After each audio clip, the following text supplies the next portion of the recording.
Il est 15 heures, mesdames et messieurs. Bonjour, bienvenue dans le 15 heures de Télé Djibouti dans l'actualité de ce vendredi. Le chef de l'État rétribue les lauréats du concours du Saint-Coran de l'édition 2022. Et l'été 2021 a été le plus chaud de l'histoire en Europe.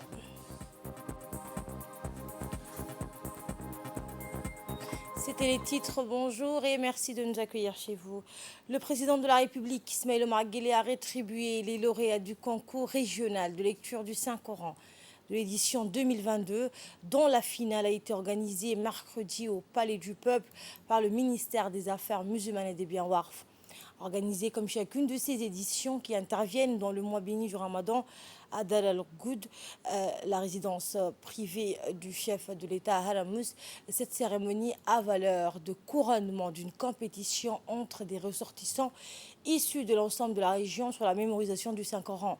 Une initiative du chef de l'État, la visée principale de ce concours est d'œuvrer à l'encadrement des jeunes de la région, leur offrant un cadre pacifique de développement spirituel et de leur prémunir contre le fanatisme et l'extrémisme de tous bords, contraires aux valeurs de paix, de tolérance et de fraternité portées par l'islam.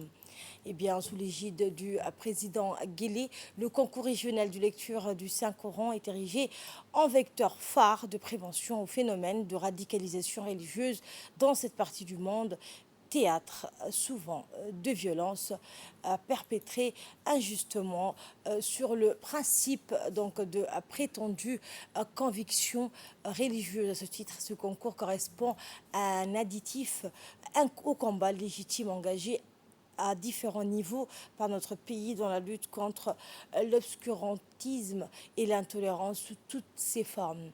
Les compétitions du concours de lecture du Saint-Coran étaient composées, outre de Djiboutiens, de ressortissants issus de l'ensemble de la région, dont la Somalie, le Somaliland, l'Éthiopie, le Yémen, le Kenya, le Soudan et l'Union des Comores. Le chef de l'État a procédé à la remise des prix aux trois premiers lauréats. Le premier prix, composé d'une somme d'argent de 2000 dollars, a été attribué à M. Abdulhamid Mohamed, un ressortissant de nationalité kenyane. Le second prix, composé d'un montant de 1500 dollars, a été attribué à un Djiboutien, Moussa Ibrahim Sougé. Et le troisième prix, composé d'une somme d'argent de 1000 dollars, a été attribué à Ahmed Moujib Ahmed, de nationalité yéménite.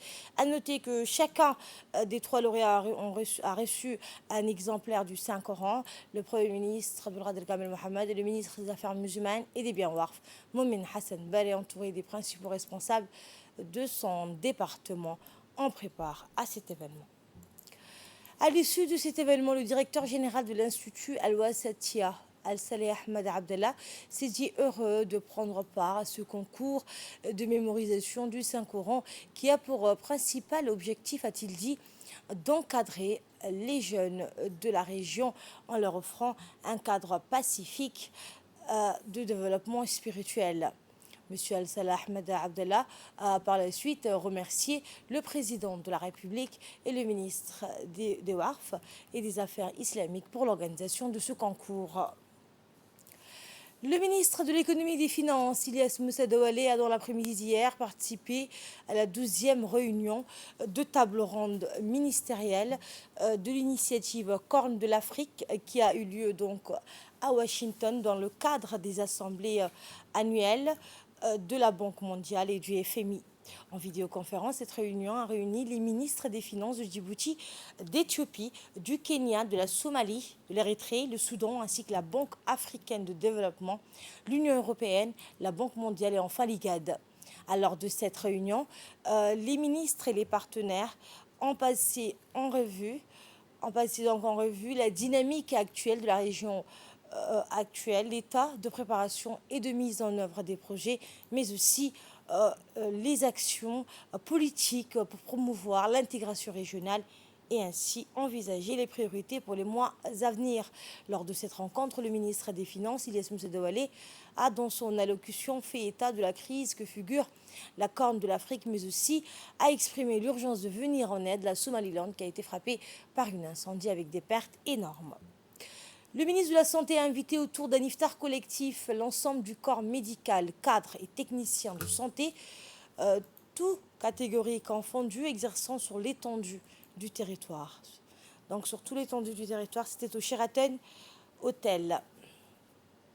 L'ambassadeur des États-Unis à Djibouti, les représentantes de l'OMS, de l'UNICEF, de l'EIM et de l'USAID ont pris part à ce moment de convivialité et de partage. Le ministre de la Santé s'est dit heureux de partager ce moment de partage et de bénédiction dans la convivialité et l'élévation spirituelle avec l'ensemble de ses administrés. Il a par ailleurs exprimé ses sincères remerciements et sa gratitude à l'ensemble du corps médical pour l'excellent travail accompli au quotidien.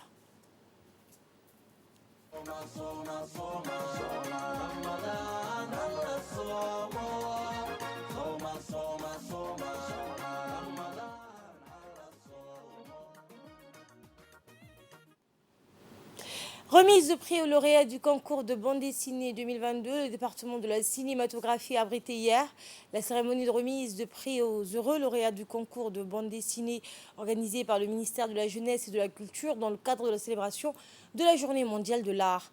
Ce projet, initié par le ministère de la Culture, a connu un franc succès et a permis l'éclosion de talents artistiques chez nos jeunes. D'ailleurs, une salle d'exposition a été spécialement aménagée au sein de la cinématographie où le public pourra visiter et apprécier les œuvres des lauréats. Aussi, c'est donc devant de nombreux invités issus du monde des arts en général et de la bande dessinée, la cinématographie en particulier, que les récipiendaires ont reçu leur prix composé de kits de coloriage et d'outils numériques, téléphones, tablettes, ordinateurs, appareils photo, etc. Ont été encouragés également par des prix 3 jeunes auteurs de courts-métrages réalisés par la cinématographie.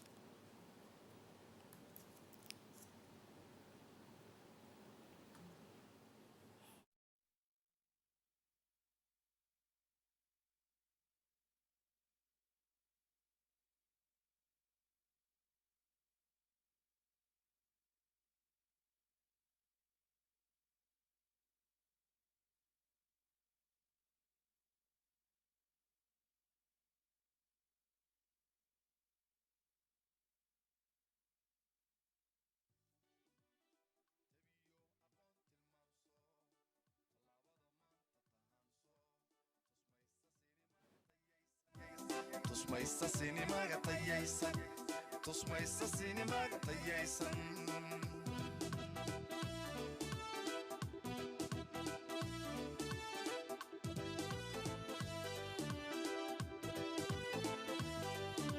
hakaadhin tartankeed tiigso teknoloji lolageeda tiirso taakulayso sinimaga taaro u taabatala taali waayahaaga aqoon-yahan iftiimi tooshka xataa ha sidii toddob sinimagu aqoon-yahan iftiimi tooshka xataa ha sidii toddob sinimagu.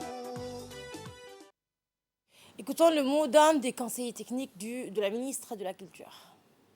Du présent concours est né d'abord d'un constat. Le constat est que dans le temps, les jeunes djiboutiens disposaient d'une panoplie d'œuvres de bande dessinée, ce qui leur permettait d'améliorer leur français et d'une autre manière de se distraire. Or, depuis un certain nombre d'années, pour ne pas dire une vingtaine d'années, ce genre de lecture littéraire a disparu du paysage djiboutien. Donc, l'idée derrière ce concours, c'est de favoriser l'émergence d'une bande dessinée traditionnelle. Dans un premier temps, de deux, faire en sorte que les jeunes talents puissent vivre de leur talent. Et d'un autre côté, les jeunes, qu'ils soient scolaires ou extrascolaires, puissent bénéficier d'un genre littéraire qui les distrait en même temps. Et prenons la parole à son tour, la ministre de la Jeunesse et de la Culture, Dr Hibo Mohamed Assoué, a salué le très bon résultat de ce concours et s'est engagée à pérenniser ce projet. Elle a enfin félicité le comité technique et les jurys qui ont concrétisé avec succès cette première édition du concours. L'objectif de cette initiative était d'une volonté à faire éclore des capacités et le savoir-faire des jeunes talents de notre pays, a déclaré la ministre de la Culture et de la Jeunesse. La ministre a souligné que ce concours donnera le moyen à ces jeunes de faire valoir leur création Plus loin, la ministre a ajouté qu'il y a un réel engouement autour de la bande dessinée. C'est une façon pour aider ces jeunes à vivre de leur talent. Alors, a-t-elle conclu, l'organisation de ce concours illustre la volonté du gouvernement, par le biais de son ministère de la Culture, d'accompagner ces jeunes afin qu'ils puissent concourir au niveau international. Alors que l'on célèbre ce 22 avril la journée de la Terre, le service européen sur le changement climatique Copernicus livre un rapport alarmant. L'Europe a vécu en 2021 une avalanche d'événements extrêmes. C'était notamment l'été le plus chaud du continent avec des canicules en Méditerranée, des inondations et un manque de vent. À l'inverse, après des précipitations records le 14 juillet 2021, l'Allemagne et la Belgique ont été ravagées par des inondations qui ont fait plus de 200 morts et des milliards d'euros de dégâts. En Libye, la compagnie de pétrole a annoncé l'arrêt des opérations dans 2 importants terminaux pétroliers et la fermeture de plusieurs champs, ce qui a entraîné des pertes de plus de 600 000 barils par jour, soit plus de la moitié de la production quotidienne du pays. Derrière ce blocage des champs pétroliers, le camp du Premier ministre élu en février dernier par le Parlement siégeant dans l'est donc de la Libye. En instituant ce blocus pétrolier, le camp du maréchal autoproclamé Khalifa Haftar veut accroître la pression occidentale sur le Premier ministre Abdelhamid Jeddah pour qu'il remette le pouvoir. Mais ce dernier a réaffirmé mardi qu'il ne céderait le pouvoir qu'à un gouvernement élu, appelant le procureur général à ouvrir une enquête sur les blocages pétroliers. Ces turbulences surviennent au moment où les prix du pétrole et du gaz flambent sous l'impact du conflit en Ukraine. Les risques que la crise actuelle en Libye débouche sur un nouveau conflit armé semblent réels. En 2020, Khalifa Haftar avait déjà instauré un blocus pétrolier, mais il avait dû y renoncer après l'échec de sa tentative à prendre la capitale Tripoli. La région de Durban en Afrique du Sud porte encore les stigmates de la tempête qui a dévasté la côte est du pays mi-avril. Le nettoyage rythme les journées entre fatigue, lassitude et envie d'avancer malgré tout.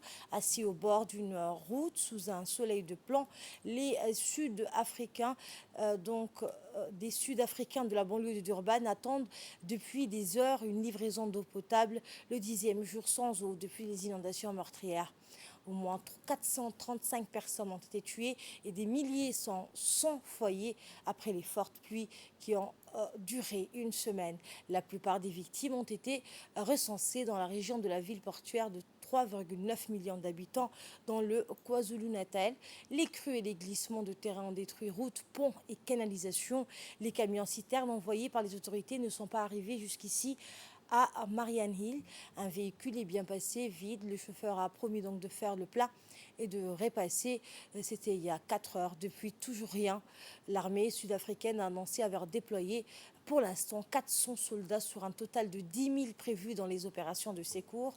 Parmi les décombres, les équipes civiles et militaires continuent à chercher des corps alors que des dizaines de personnes sont encore portées disparues.